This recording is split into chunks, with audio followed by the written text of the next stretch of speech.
هاي، ازيكم؟ عاملين ايه؟ اتمنى ان انتوا تكونوا بخير يا رب دايما. شفت حاجة قلت لازم اطلع اقول لكم عليها، عشان اللي بيحصل ده كده كتير كتير كتير قوي. انا لسه مخلصه شغل حتى دلوقتي، لسه متحركتش بعربيتي، وشايفين الدنيا ابتدت اهي تليل عشان احنا في الشتاء وكريسماس تايم، فالجو بيليل على طول. اللي عايشين هنا هيبقوا عارفين الكلام ده كويس قوي.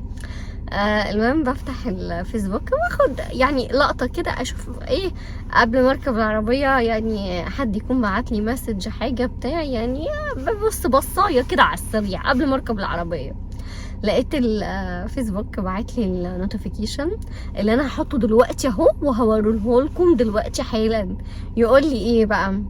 your birthday فاضل عليه 7 ايام، بما طبعا يعني النوتيفيكيشن اللي جالي، يعني هو كان على طول بيفكرني بالميموريز، الحاجات اللي انا مثلا بشيرها بقالي سنة سنتين 3 4 5 13 سنة، عادي مش مشكلة، بتقبل ده وبنفتكر سوا وبنبسط وعادي تمام مفيش مشكلة، وبقوله كتر خيرك يا مارك وتمام يعني.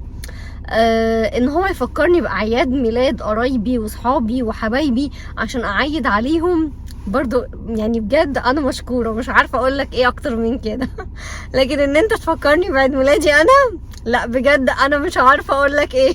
يعني بصراحه مش عارفه اقول لك ايه اكتر من اللي انت بتعمله، يعني ده بجد انت بتفتكرنا اكتر من نفسينا. لا انت عارف لو بابا وماما موصيينك عليا مش هتتكير مي يعني بالشكل ده بجد. فانا بقولك شكرا من موقعي هذا، وبقول لكم انتوا عشان تشوفوا برضو لو بيجيلكم نوتيفيكيشن زي ده ولا لا، واكتبوا لي في الكومنتات. ودلوقتي اقول لكم باي باي، وانتظروني في فيديوهات تانية كتير تكون افيد من كده وافضل من كده وتعجبكم، واتمنى ان الفيديو ده كمان يعجبكم. يلا باي باي.